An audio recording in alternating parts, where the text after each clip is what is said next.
Bum bum bum bum bum bum bum bum bum bum bum bum. The Peter Shit Show. Bum bum bum bum bum bum bum. All right, I'd like you guys to continue praying for me, and this is the situation I've been dreading all year, and I've done a little bit better than I had last year, but I'm still a far cry away from where my dream is, obviously. Anyways, the hot weather is here. We get to the point. The hot weather is here. And we're going to have 100 degrees for at least the next 5 months, including a few months of 110 degrees. I'm recording this on May 2025, obviously. And, does the hot weather bother me? Not as much as you might think. What really bothers me is the fact that everybody prefers to fend for themselves instead of work together. Let me give you an example. This one not necessarily related to hot weather, but I teach at a community college, and we have this habit, almost a cult, of if one of your colleagues makes a mistake, no matter how minor it is, you blow it up in front of the whole team. Ha ha, look at that guy. So, for example, the other day, I forgot my food in the microwave because I've been waiting for a student. He had been making excuses on why he was missing work. COVID, a funeral, whatever.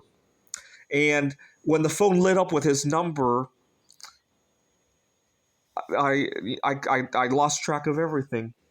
And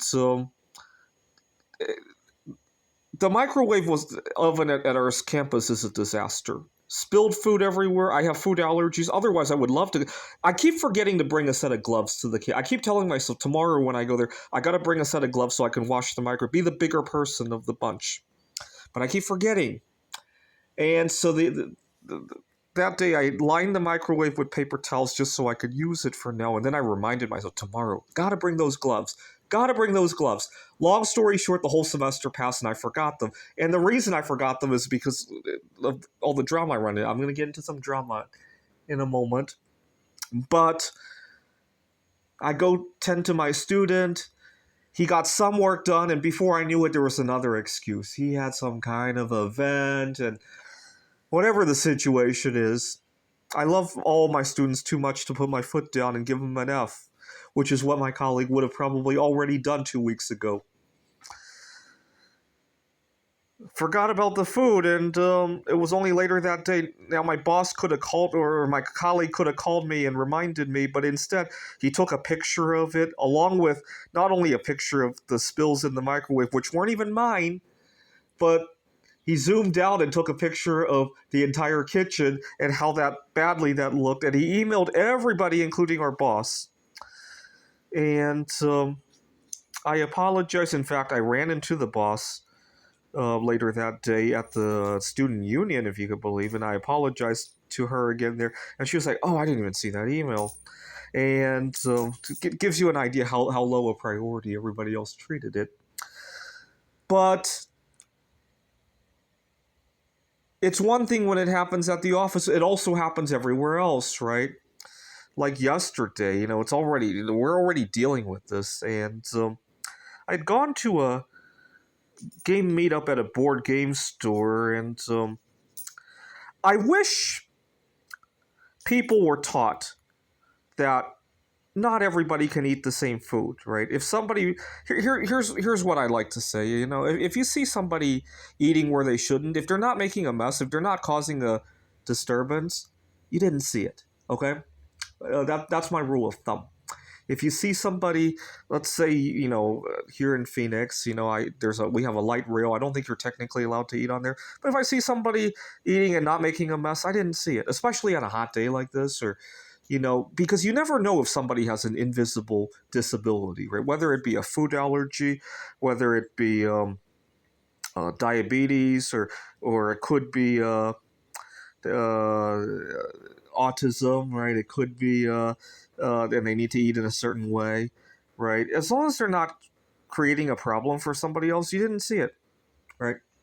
But this guy, not only does he see it, but he needs to make a big scene out of it and calls me out I didn't even know they weren't allowed to. You weren't even allowed to bring food. It said no outside alcohol on the door. Now I don't know if they serve alcohol or not, but that makes sense, right? Uh, but he could have talked to me about it. He could have sat down with me. He could have asked me how my day was before bringing it up. Or I think people are insecure. I mean, with the work situation, not only emotionally insecure but financially as well. There's a lot of backstabbing because let's face it, there's more uh, I'm only an adjunct professor. There's more adjuncts than contracts in a given semester, and people are always looking for that edge, right? If your colleague puts on their shirt backwards by mistake, oh my God, you make sure the entire department knows about it, right? If your colleague accidentally farts at a meeting, you make sure to, even if you fart at the meeting, you make sure to blame it on your colleague, right? That's the environment that the workplace has become as of late, unfortunately. And uh, it's really sad because while you're doing this, you might be pinning blame on your colleague for whatever, but you're also not getting work done. You're being distracted by all this at the same time. I refuse to participate in the game, but I often feel like uh, sometimes I feel like I almost have to participate just to even the score. I'm gonna have to think about how to bring this up at our next meeting. I'm gonna have a one-on-one with the guy who emailed the boss about the microwave at some point and see what's going on and see what he says. Hey, thanks for pointing out the microwave. Is there a reason you needed to CC everybody? And see what he says. And maybe he'll say he didn't realize it was me or whatever the situation is. I think he did though because he sent me as the subject with everybody else CC'd. Hey, is there a reason you couldn't contact me? You have my phone number and all that. Why? Can I ask why you CC'd everybody else? Right? See what he said. I don't know. Feel free to leave a comment if you guys have a better suggestion. But I would. This is something I would do in private though. Certainly not in front of our boss, not in front of other colleagues. Uh, but why don't you pray for me? I'm going to be working on some more Lego builds because I need to free myself from all of this. My next piece is probably going to be the Coconut Palace. I uh, I know some people from the Philippines here, and I think that would be a impressive piece to display. I made a few adjustments on my recent builds. This is a Mondrian puzzle I'm working on. That Palace of Culture and Science. I have the small version, which is what I submitted to Lego, but I also have the big version that has 7,000 pieces, and I made some adjustments on that. Ukraine had an apartment that was quote unquote cursed. What had happened was in the 1980s, a whole family in one of the units in this apartment died of leukemia. And there were rumors that the apartment was cursed. Another family moved in, and then one of their children died of leukemia. The other got very sick. And why don't you take a guess what was causing all of the drama? It turned out that years ago, when they were working on the building, uh, some miners had misplaced one of their instruments that contained a radioisotope for measuring densities of various materials, and it got mixed in with the concrete that was used in this apartment. And it was discovered quite by accident, actually. The first family that had ran into this was in the early 1980s. They had passed away, and the new family moved in the late 80s after the Chernobyl disaster.